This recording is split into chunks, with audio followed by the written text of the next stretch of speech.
Hi, how's it going? My name's Marge. Just gotta chill.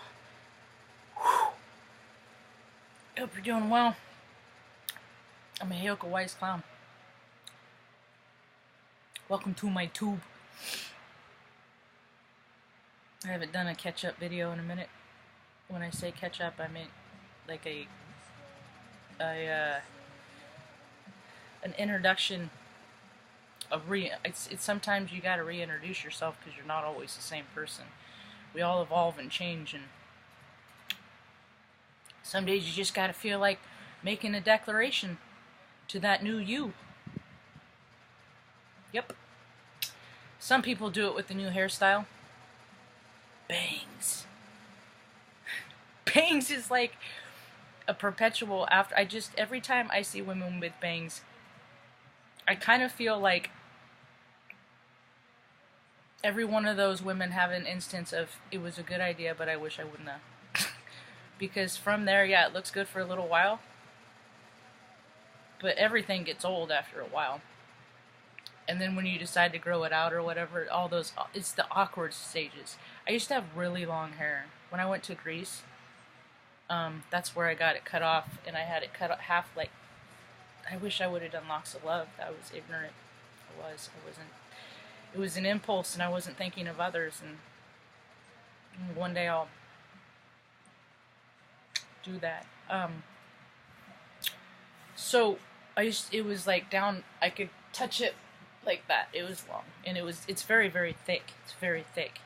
It's one of the reasons why I hair it, because it's heavy, and when it's long, all I did was wear it back, and it was constant strain. Caused more discomfort than, and I never did anything with it. I just burped smoke. Anyway, it's June. What are you about? What are you proud of? I never understood that. There's so many things that baffled me. I'm autistic. Only thing is I came from a sub-poverty environment in an era where I got tested for so many things. I wonder where those test results are. For all those tests that I got when I was a kid, I had funny speech impediment. I talk funny. I couldn't say R's. I wouldn't. It wasn't because my tongue was lazy. It was just because for some reason, my brain wasn't mapped to tell my tongue to go to the roof of my mouth when I said R. Made things very uncomfortable for me. I was never good at, I was always busy playing, and I had long hair as a little girl too, and then they cut it, and then I looked like Nicholas on 8 is Enough. And, so, because I would just be playing, and I'd get dirty, and I wouldn't want to take baths, even though once I got in the bath, I would stay there for like an hour and a half and play, and I just was always in the creeks, and I'm just a little native, little brown girl, nature girl. That's all I've ever been.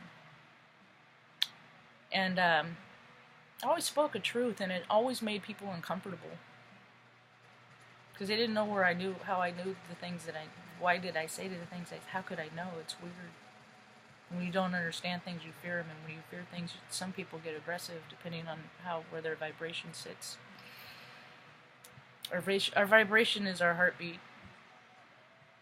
It's our electric frequency. Some people, their low is more dominant than their high vibrations, and they do bad things. Makes them bad people, really. Because we're a free choice universe. Everyone has free will. We're a free will universe, so bad people can turn good, just like good people can turn bad. I think most people are congruent, though. I think mostly people are consistent.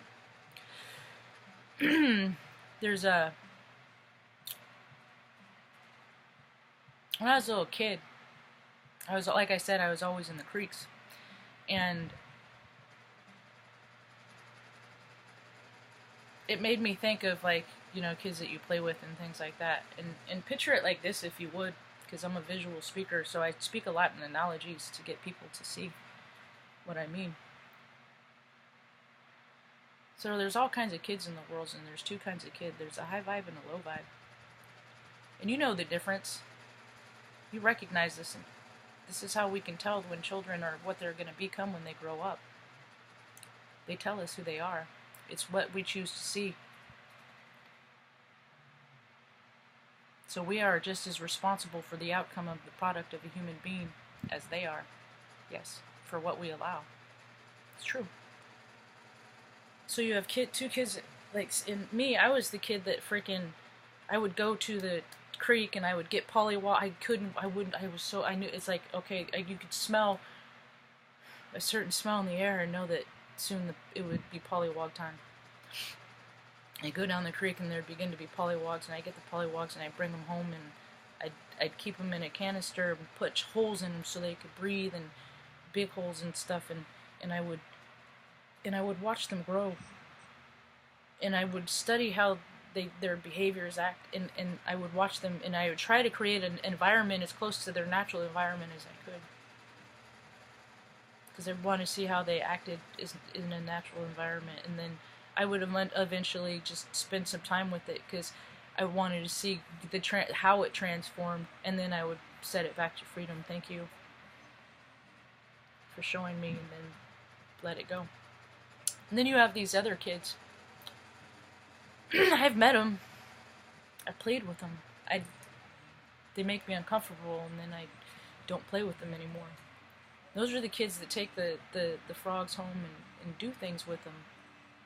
And know that feel the vibration of pain, and then endure pain on those critters, and then some hide behind the veil of science in order to do that. And some hide behind the veil. I mean, you can call it, but it's the difference is you can't do harm to others. The world is becoming a place that you literally cannot do. The retribution is instant if you do harm with others. So do things that you're proud of. That's just a clear picture. That's just a little example of how we can tell. So you know what, you know when your kids playing a little too rough. That's why it's good to that children should have animals, so that they can grow up and learn how to love and nurture. So, and you know when that kid's being a little too rough, and you know when it's doing things that it shouldn't be doing. You can't help. They don't have to take the course, and they don't have to end up in an institution. We're coming into a day and age that there's practitioners that can help the vibration in you that isn't just your dissidence of this lifetime, because there's kids that, when they come in and they carry over stuff from previous incarnations, and it creates problems for themselves and others. I think that's why I can't drink. Today I won't drink. And every day I can say that, hopefully. I'll wake up to the other day. And I'm not going to say that I'm not going to ever do it again. I'm just saying that right now, the way the energies are, it is dangerous. I believe that alcohol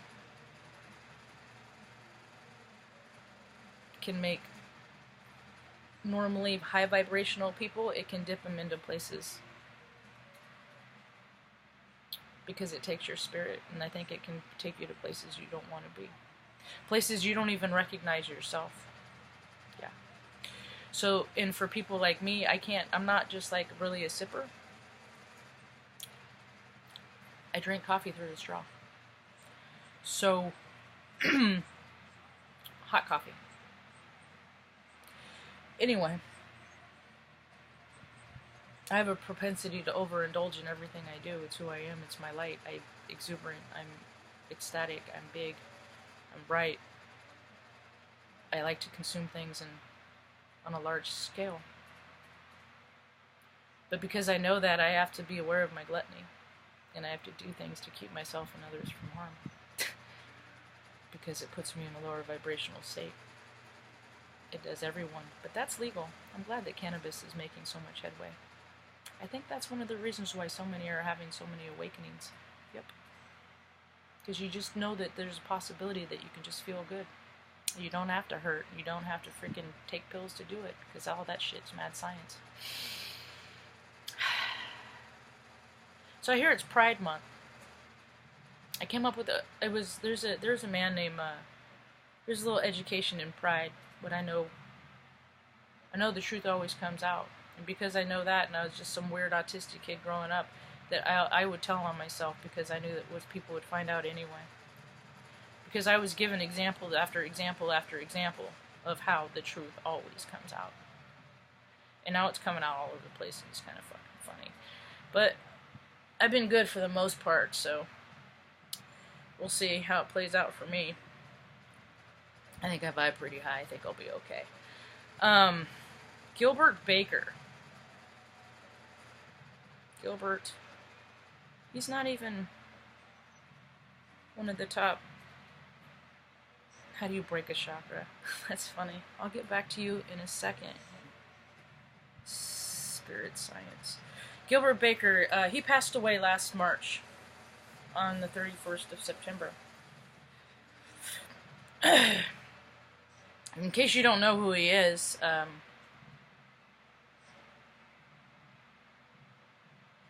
he's a gay rights activist. He's the guy that came up with the rainbow flag. Baker's flag became widely associated with the LGBT rights. In 78. And I remember, I was 4 in 78 when this happened. I have a freaking, I remember everything in pictures. People hate that about me, and they like it. Depends on whatever. Anyway, so that came out in 78, the rainbow flag. I had an uncle, Kelly, he died when I was 12. He lived in San Francisco, he did hair. I would love to meet somebody that knew him. Hepatitis. Kelly, lived in Castro. I wonder if you ever met this guy. Anyway, so when I was 9 years old, I mean, I knew that I knew I was gay before I knew what there was a word for what I was. I knew what I was. I knew that women were pretty and men were gross. And to me, not to everyone, but I don't feel the same way now. There's some men I don't think find gross, but majority of them are, just because of freaking who they are. It's more their fault than mine. So Gilbert Baker, or when I was 9 years old, and I mean, I always have drawn rainbow. I'm a rainbow kid. I'm part of the rainbow tribe. It's my spirit. It's my lineage. It's my ancestors. It's part of what makes me a Heyoka wise clown. And yes, I will find ceremony as soon as I find my tribe. So 9 years, and I remember thinking one day when I was 9 years old and I was drawing my rainbow, and I just, straight people like rainbows too. It's not fair that only this one group gets this rainbow. So I came up with an idea, and I've always done it. It's always it's always progressed. Like, it was going to be bumper stickers for a while. Andrew here always comments on it, remembers that. And me talking about that in like 1996, and I have my t-shirts now.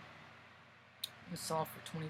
I was going to do 22, and I'm just like, round it up to 25. It's embroidered. It's a nice t-shirt. It's more about the mission and what I'm about. See, now we're in a time of inclusion. Membership should never be required for inclusion. Inclusion is inclusion for all. Doesn't matter who you are. It's where your vibration sits. Do you vibe high or do you vibe low? We're all just different shades of the same color spectrum. From white to the most beautiful shades of black. Yellow, red, all shades in between. I go by color spectrum.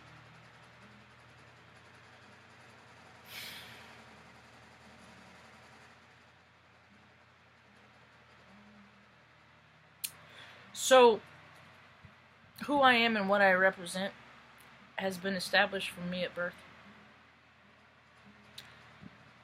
I've always seen a world where there's enough for everyone because I've always imagined a world where there's enough for everyone because I came from a place where there wasn't. And there's a lot of people that have come from the same places that I have, that have freaking drugged themselves through the mud, alcohol, mire, trudged through the murk of pain, of neglect, abuse, ridicule, educated yourself, cleaned yourself up, picked yourself up day after day, sometimes minute after minute, cried, screamed, only to determine what they find out in The Alchemist. You end up where you begin. If you can find joy in the most painful situations, you're going to be okay. If you succumb to those painful situations and listen to those low vibes, you're not. You're not going to be okay. You might be okay. No. Be in a constant state of dis-ease? Yeah. It's free will. We all have a choice. So that's a little bit about what I'm about. I hope you have a rad day. Peace.